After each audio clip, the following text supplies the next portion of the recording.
In 2024, Caitlin Clark's rookie season generated more television viewership than any WNBA season ever recorded. Indiana Fever home games, once modestly attended, sold out weeks in advance. Ticket prices on the secondary market tripled overnight. Sponsorship dollars that had never touched women's basketball started flowing in at historic rates. The WNBA's future had arrived, and it was wearing number 22. And now, barely one season into the revolution she built, sources close to the organization are saying the foundation of that story is cracking from the inside. Today, we are pulling back every layer of the fractured relationship between Caitlin Clark and Indiana Fever head coach Stephanie White, from the early warning signs that most people completely missed, to the practice floor tensions that insiders refuse to discuss publicly, to the body language that tells a far more honest story than any carefully worded press conference ever could.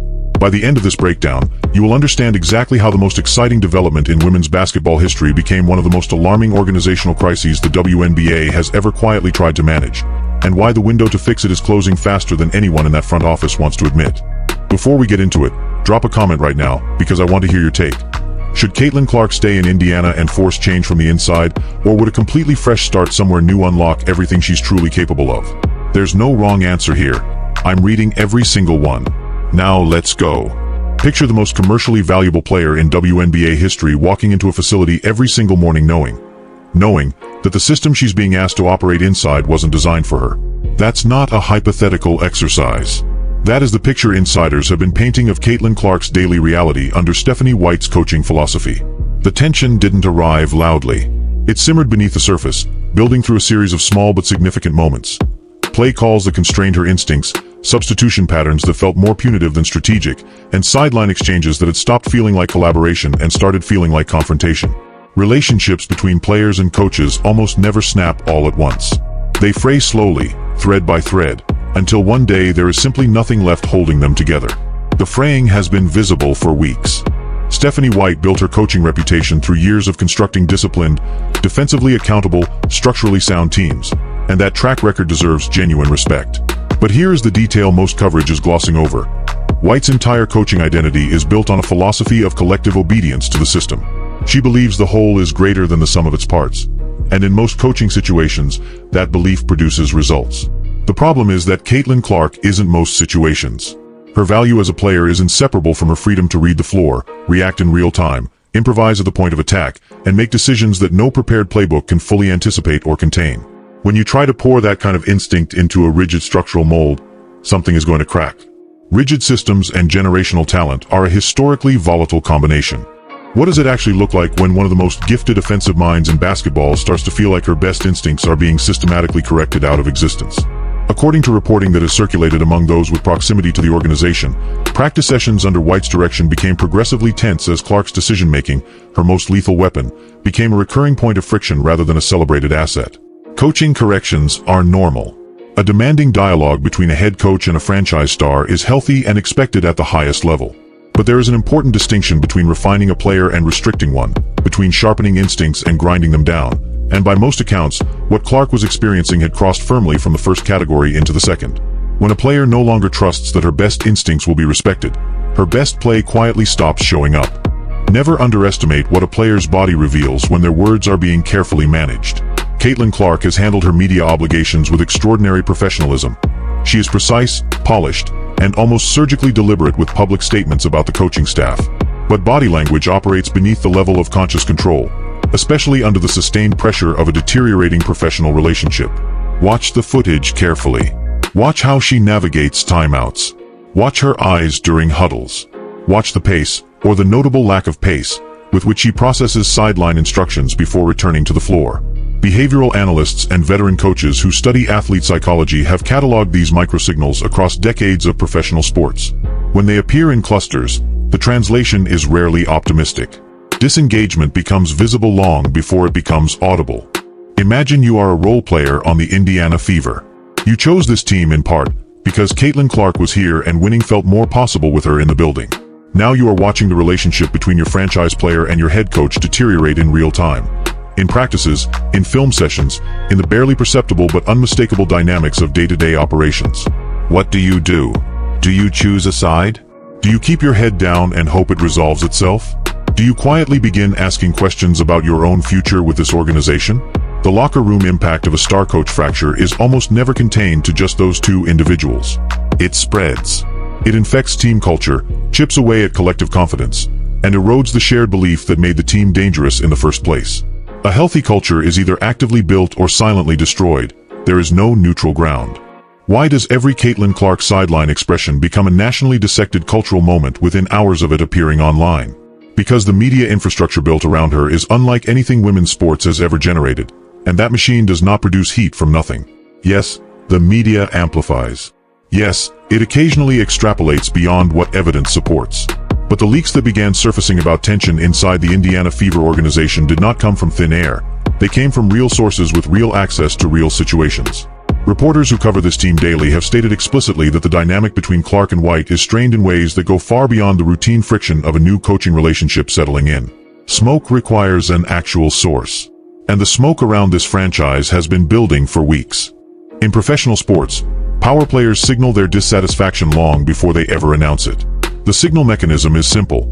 They stop volunteering loyalty. Listen carefully to what Caitlin Clark has, and has not, said publicly about her future in Indiana over the last several weeks.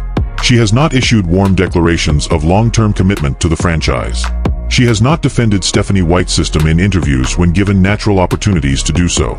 She has not pushed back against trade speculation that has been circulating with increasing seriousness across league circles. In the unspoken language of professional sports, where publicly endorsing your current organization is the default expectation for any franchise player, the absence of that endorsement is itself a statement. Agents, rival executives, and league insiders are reading it clearly. In sports, silence is never neutral. Right here, before we go deeper, if you've stayed with us this far, you already know this is not surface-level coverage. We go where most sports media is too cautious to go. If you are not subscribed yet, fix that right now. Hit the subscribe button, tap the bell, and you will be the first to know when we drop the follow-up to this story. That video is coming. Now, we are only at the halfway point, and the second half of this breakdown gets significantly more revealing. Never allow an organization's polished public statements to substitute for an honest audit of their structural decisions. Indiana Fever's front office has consistently issued the kind of carefully measured language that organizations deploy when managing perception has become more urgent than solving problems. We're aligned as an organization. We have full confidence in our coaching staff. Caitlin is central to everything we're building. These statements fulfill public relations obligations. What they fail to explain is why a franchise holding the most commercially valuable player in women's basketball didn't build a surrounding infrastructure worthy of that value from the very beginning. You do not acquire Caitlin Clark and then figure out the supporting architecture later. That was the job, and the mounting evidence suggests the front office remains behind schedule. Organizational failure almost always begins at the top. Picture a chessboard where one player commands the most valuable pieces on the board, but is playing under a rulebook that limits which moves she is permitted to make. That is the labor landscape for a player in Clark's current contractual position. The WNBA's collective bargaining framework creates narrower pathways for forcing organizational change than its NBA counterpart. There are no formal trade demand mechanisms carrying the same structural weight, fewer immediate opt-out provisions, different timelines for contract renegotiation. But here is what those rules cannot regulate: the commercial pressure Clark's unhappiness creates for the league as a whole. Every sponsor who invested during the Caitlin Clark era, every broadcaster who extended rights deals based on her presence, every franchise whose road attendance spiked because she was coming to town, all of them have a direct financial interest in her thriving. That collective interest is leverage. And commercial leverage is still leverage. What happens to a player's statistical profile when the system she's operating inside doesn't align with how her game is built? In Clark's case, the metrics worth examining go well beneath raw point totals. The deeper diagnostic data, assist rates when given full floor freedom versus when funneled into predetermined offensive actions, three-point attempt locations versus her optimal shot zones, and the turnover patterns that emerge specifically when elite playmakers are coached into hesitation, all paint a picture of constraint. Generational talent deployed correctly produces generational numbers. The deviation from that baseline isn't random noise. It's a signal. And the signal coming from this season's deeper performance data tells a story the raw box scores have been quietly obscuring. Performance data is always the most honest reporter in the building. Here is the uncomfortable institutional truth the WNBA has not fully addressed publicly. The league's historic growth over the past 2 seasons was not the product of a gradual cultural shift. It was largely a single catalyst named Caitlin Clark. Her arrival rewrote broadcast rights valuations, flooded arenas in markets that had been largely indifferent to women's basketball, and brought sponsorship categories to the table that the league had spent years pursuing without success. That growth is now structurally dependent on her continued engagement, happiness, and elite performance within a functional environment. When you build a rising commercial tide on the back of one extraordinary talent, protecting that talent becomes a league-wide obligation, not just a franchise responsibility. This is not Indiana's problem alone. This is the WNBA's emergency, and it is hiding in plain sight. Study professional sports history long enough and you will see the same crisis repeat itself with remarkable consistency. A generational talent, a coach with a rigid philosophical identity, and an organization that waits too long to make a decisive call. The outcomes almost never vary in any meaningful way. The star player either outlasts the coach, because the commercial math eventually becomes too obvious to ignore, or they leave, and the franchise spends the next several years in structural and reputational rebuilding.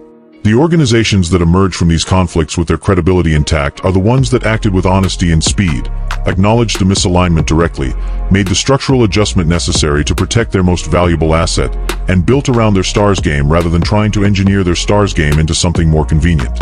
Indiana Fever has a clear historical roadmap available to them.